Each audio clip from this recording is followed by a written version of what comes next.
Previous chapter देखा था मेरा प्लेलिस्ट से देखिए। तो इस चैप्टर की शुरुआत है जैसे ही इसे पता चलता है कि इसका जो सीनियर ब्रदर है वो है, तो देख के भागने लगता है उसकी तरफ और कहता है कि मैं तो आपको देख कर डर गया था। ये कहता है 8 जूनियर ब्रदर मोटा कहते हैं आपको देख के काफ़ी खुशी हुई, मुझे लगा था कोई कमीना यहाँ पे मुझे मारने के लिए आया है, इसीलिए मैं तैयारी कर रहा था अटैक करने के लिए। एल्डर सीनियर ब्रदर आप तो हमेशा बिजी रहते हो, तो फिर आज यहाँ पे कैसे आना हुआ? फास्ट इसबल कहता है भूल जाओ ये सब, तुम्हारा जो स्किल है दूसरों को डरा सकता है, पर क्या तुम्हारे पास बस इतना ही है? मोटा कहते सब लोग पीछे हट जाओ, क्या तुम देख नहीं सकते ये जो इंसान ये है मेरा एल्डर सीनियर ब्रदर है? पीछे से कहता है हम समझ गए गैंग लीडर, पर क्या आप अभी भी पेंट चेंज करना चाहते हैं? फास्ट सवाल कहते हैं बॉक्स यहाँ पे छोड़ो और जहाज में चल जाओ वापस। ये कहता है सेठ मास्टर क्या आप पेंगू माउंटेन में वापस जाने वाले नहीं है? फास्ट सवाल कहता है मैं काफ़ी लंबे समय बाद मेरे जूनियर ब्रदर से मिल रहा हूँ, तो कुछ समय यहाँ पे ये बिताना चाहूँगा। ये दोनों कहते समझ गए, उसके बाद वहाँ से चला जाते हैं। ये जो मुश्किल काम है तुम्हारा जो 7 जूनियर ब्रदर उसने दिया था। मोटा कहते हैं सच में 7 जूनियर ब्रदर आपके पास गए थे इस बॉक्स को लेकर ताकि ये इसे खोल पाए, पर मेरे हिसाब से जो बॉक्स खोलने वाला नहीं है, तो फिर आखिर इतना मुसीबत क्यों झेले? फास्ट सवाल कहता है इस बॉक्स ने मुझे अट्रैक्ट नहीं किया है, मुझे सिर्फ जो हेवन रिवर ग्रेट माउंटेन है उसने ही मुझे आकर्षित किया है। 8 कहता है कि एल्डर सीनियर ब्रदर में आपके जैसा दमदार तो नहीं हूँ, फिर भी मैं शांति से जीना चाहता हूँ। फर्स्ट सवाल कहता है जूनियर ब्रदर अगर क्या होगा इस बॉक्स के अंदर एक हेवन ग्रेड का हथियार होगा, अगर इस तरह का हथियार तुम्हें पसंद है तो फिर तुम क्या करोगे? मोटा कहता है हेवन ग्रेड का हथियार, तो फिर इसे खोलने के लिए भी एक हेवन ग्रेड का हथियार की जरूरत पड़ेगी और ये सील नहीं रहेगा। फर्स्ट सवाल कहता है तुम तो 7 जूनियर ब्रदर की सिर्फ बातें ही दोहरा रहे हो, तुम्हारा कल्टीवेशन बेस इतना काफ़ी नहीं है, तुम्हें और भी हार्ड वर्क करना पड़ेगा एक हेवन ग्रेड का हथियार को संभाल के। एटलीस्ट नैन्सन डेविनिटी टेबलेशन रैम में तो होना ही पड़ेगा तुम्हें। मोटा कहते हैं मैं समझ गया आप क्या कहना चाहते हैं एल्डर सीनियर ब्रदर, पर मास्टर ने मुझे जो सिखाया है 9 ट्रिब्यूलेशन थंडर ब्लास्ट, उसमें से सिर्फ 7 ही स्टेज मुझे सिखाया है और 2 स्टेज मिसिंग है। मुझे नहीं लगता इससे और मेरा जो करंट लेवल है और भी बढ़ा सकता हूँ कल्टीवेट करके। फर्स्ट इसबल कहते हैं जो 9 ट्रिब्यूलेशन थंडर ब्लास्ट टेक्निक है उसे साइड में रखो, दुनिया में और भी काफ़ी सारे जो यहाँ पे कल्टीवेशन टेक्निक है ना। मोटा कहता हाँ मैंने कोशिश भी किया था, जैसे ट्राई किया और कुछ अजीब जैसा यहाँ पे महसूस हो रहा था, वो मेरे लिए सूटेबल नहीं है और मुझे थंडर ब्लास्ट पसंद है। फास्ट इसबल कहता है भूल जाओ। एज पूछता है कि एल्डर सीनियर ब्रदर तो फिर इस बॉक्स के बारे में क्या? फास्ट इसबल कहता है जूनियर ब्रदर तुम हमेशा जो 7 जूनियर ब्रदर है उसकी बात मानते हो? मोटा कहते नहीं नहीं ऐसा नहीं है, हम तो सिर्फ एक दूसरे को मदद करते हैं। फास्ट इसबल कहते आफ्टर ऑल तुम हेवनली डिवाइन पवेलियन के एक डिसाइपल हो और ये जो स्ट्रॉन्गर है इतना अच्छा भी नहीं है, और तुम्हारा जो टाइटल इवल किंग ये सूट नहीं करता। मोटा कहता है एल्डर सीनियर ब्रदर मैं भी ये सब नहीं करना चाहता, मैं भी यहाँ पे शांति से जीना चाहता हूँ, पर मैं यहाँ पे डर डर के जी रहा हूँ। कुछ ही दिन पहले ही मैं मास्टर के साथ मेरा मुलाकात हो गया था ग्रीन जेड अल्टारे में, वहाँ से बाल बचा था, नहीं तो अगर मास्टर मुझे पकड़ लेते तो फिर आज आपसे नहीं मिल पाता एल्डर सीनियर ब्रदर। फास्ट इसबल पूछता है आखिर मास्टर ग्रीन जेड अल्टार में क्यों थे? मोटा कहता है आखिर मुझे कैसे पता?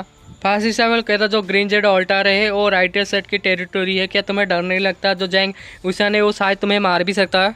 मोटा कहता है क्या मैं उससे डरूं? तभी कोई आके कहता है गैंगलर और एक यहाँ पे उड़न खटोला यहाँ पे आ रहा है इस तरफ, इस बार जो आया है वो पहले वाले से काफ़ी छोटा लग रहा है, पर ये ऐसा देख के लग रहा है ये राइटर सेट क्या है। ये सुनने के बाद जो मोटा को यहाँ पे साफ सूंघ जाता है। फास्ट इसबल कहता है ओल्ड मुझे दिखाओ तुम्हें कितना है दम, तुम इन सालों में कितना इंप्रूव किया है मुझे दिखाओ, मैं इसमें इंटरफेयर नहीं करूँगा, बीच में दखल नहीं दूंगा। मोटा अपने मन में सोचता है अगर बिग सीनियर ब्रदर यहाँ पे नहीं होते तो मैं तो यहाँ से कब का भाग जाता। अब मैं यहाँ पे क्या करूँ, और रोने से मेरे सारी तकलीफ भी दूर होने वाले नहीं है, मुझे आखिर क्या करना पड़ेगा? अगर मैं हार जाऊँगा तो हमेशा की तरह यहाँ से भाग जाऊँगा और क्या? मोटा कहता है मेरे साथ लड़ो। उनमें से एक कहता है गैंगलर जल्दी से माउंटेन के पीछे। मोटा कहता है क्या माउंटेन के पीछे? आखिर इसका मतलब क्या है? हम यहाँ पे लड़ने वाले हैं।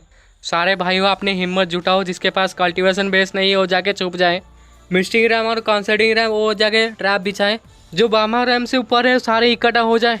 ये लोग भी लड़ने के लिए पूरी जोश के साथ तैयार हो जाते हैं। फास्ट वाले ये सब देखने के बाद ये भी अपने मन में सोचते मुझे लगा नहीं था इस छोटे से गैंग के पास इतना दम भी होगा। और 8 से कहता है मैंने तुम्हें काफ़ी काम आग लिया था। मोटा कहते सीनियर ब्रदर ये हमारा बेस है और ये हमारा ठिकाना है, अगर हमारे पास छोटे मोटे ट्रिक भी नहीं होगे तो फिर आखिर हम इतने लंबे समय से आखिर क्या कर रहे थे यहाँ पर? और ये तो कुछ भी नहीं है, आगे देखो और क्या होता है। इनमें से ये कहते हैं जो प्रोजेक्टाइल से बचने के लिए अपना जो प्रीमियल किया हुआ है फ्लाइंग चैरोट के चारों तरफ लगा दो। ये सब देखने के बाद मोटा कहता है ये लोग तो काफ़ी संघर्ष कर रहे हैं। तभी सीप से चिल्ला के कोई कहता है मोटा अगली बार तो यहाँ पे बच के निकल गया था ग्रीन जेड अल्टर से, पर इस बार देखते हैं तो कहाँ जाता है भागकर। मोटे के मिनियन से कहता है गैंग लीडर ये जो कैनन फायर है ये बिल्कुल भी काम नहीं कर रहा, क्या हम पीछे हट जाएं? मोटा चिल्ला के कहता है अपना मुंह बंद रख, और जो सीनियर ब्रदर उससे भी माफ़ी मांगता है इस तरह से बिहेव करने के लिए, और कहता है एक फॉर्मेशन तैयार करने के लिए कहता है ऑक्टागन फॉर्मेशन ऐसा कुछ कहता है। Heaven earth wind cloud dragon bird tiger snake. आखिरी में एक ग्रुप भी बचा था जिन्हें पता नहीं आखिर उन्हें क्या बनना है। मोटा कहता है कि आप सारे पोजीशन में हो तो फिर आटिफ। आशीष को कहता है देख के ऐसा लग रहा है जो मोटा है इतना स्टूपिड भी नहीं है, इतना बेवकूफ़ भी नहीं है, इस जगह के बारे में अच्छी तरह से पढ़ाई किया और अच्छी तरह से जाना है। उसी हिसाब से जो ऑक्टाग्राम फॉर्मेशन है ये काफ़ी अच्छा है। मोटा कहता है आप तो मेरा ज़्यादा ही तारीफ कर रहे हैं, मैं इतना खास भी नहीं हूँ सीनियर ब्रदर। और अपने मन में सोचता है तारीफ सुनने के बाद मुझे लग रहा है जिसमें आसमान में उड़ रहा हूँ। उस फॉर्मेशन के बारे में कहता है और मोटा ये भी कहता है आप सीनियर ब्रदर आप तो काफ़ी नॉलेजेबल हो, मैं हमेशा आपसे इंप्रेस रहता हूँ। उसे वो बचने की कोशिश कर रहे होते हैं तो आशीष कहता है वो लोग इतना बेवकूफ़ी नहीं है, उन्हें पता है कब पीछे हटना है। मोटा कहता है सीनियर ब्रदर मुझे ऐसा लग रहा है कि आप मेरे साथ नहीं हो। आशीष कहता है अगर इस तरह चलता रहा तो वो लोग तेरे फार्मेसी से बच के निकल जाएंगे और तेरा जो प्रीमियल के जो भी इकट्ठा किया इन सालों में सब बेकार हो जाएगा। ए जूनियर ब्रदर मुझे पता है आप डिवन कोड राम में हो, फिर भी अपना जो ताकत है उसे यहाँ पे बजा के मत रखो, पूरी ताकत लगा दो इसमें। ये भी एक गहरी सांस लेने के बाद कहता है 9 ट्रबुलेशन थंडर ब्लास्ट, ऐसे कह के उसका जो अटैक है वो करता है। आशीष कहता है इंटरेस्टिंग है जूनियर ब्रदर, तुम तो इस फॉर्मेशन की ताकत यूज कर रहे हो, तुम्हारा जो थंडर ब्लास्ट है उसकी ताकत बढ़ाने में। एडे उस जहाज़ के ऊपर अटैक करते हुए कहता है ब्रेक, और जो लोग जहाज़ में होते वो लोग कहते हैं सब लोग अलग अलग हो जाओ। फिर भी कईयों को बिजली का झटका लगता है और बच नहीं पाते उसके अटैक से, और ये लोग भी सोचने लगते हैं आखिर जो हेवनली डिवाइन पेविलियन के जो डिसाइपल है उन्हें आखिर विलन क्यों कहते हैं, ये है उसका जवाब। और 8 का जो मिनियंस है उन लोगों का तो अलग ही डांस चल रहा है यहाँ पे, और जो 8 थे वो तो पूरी तरह से ट्रांसफॉर्म हो चुके हैं, मोटा तो नहीं लग रहा। उसके बाद मोटा कहता है अभी ये ख़त्म नहीं हुआ है और मैंने कहा कि मैं वो सवार नहीं हूँ। आशीष सोचता है ओल्ड एज अभी डिवाइन कोड रैम में है, फिर भी उसका फॉर्मेशन के साथ वो जो नैन्सर डिविनिटी रैम है एक्सपर्ट के साथ यहाँ पे कंपेयर किया जा सकता है। उसके अटैक की वजह से जो लोग जहाज से गिर रहे होते हैं उनके ऊपर और से फिर से अटैक करने के लिए वो कहता है 7 रेवोल्यूशन फेनोमेना ऐसे कह के कुछ अटैक करने वाला होता है 8। इनमें से गिरते हुए कहता है कि मोटा किस तरह से प्रीमियर क्यू के यूज़ करके जो फॉर्मेशन के यहाँ पे मूव कर रहा है, और उसका जो फेनोमेना जो 7 रेवोल्यूशन है वो सबसे उसका पावरफुल स्किल में से एक है। और उसका पास वाला मैं पूछता है आखिर तुझे कैसे पता, और ये कहता है ये ऐसा है। तभी जो सीन शुरू होता है मोटे की तरफ, मोटा यहाँ पे अटैक करने वाला होता है कि उसके सामने और कोई आ जाता है। मोटा देख के कहता है 100 रेवोल्यूशन इनसाइड गोल्डन 4 लीफ अवतार। मोटा कहता है मैं इतने पैम्पर पहले थे और इस तरह से मेरे जो प्रीमियर किए को एक्टिव करने इस फॉर्मेशन का क्या क्या किया था, फिर भी सामने मेरा आ गया और ब्लॉक कर दिया। ये पूरी तरह से नाइंसाफी है। फिर से थंडर क्लैप करके और एक अटैक करने वाला होता है मोटा। ये बुढ़ा हेड की तरफ बढ़ जाता है मारने के लिए और कहता है मर, और एज भी उसकी तरफ बढ़ जाता है और कहता है ये तो सेक्ट मास्टर जैंग हुसैन नहीं है, ये तो राइट सेट का जैंग चुनलाई है। यही थे और ये बुढ़ा दोनों एक दूसरे को अपने पंच मारते हैं।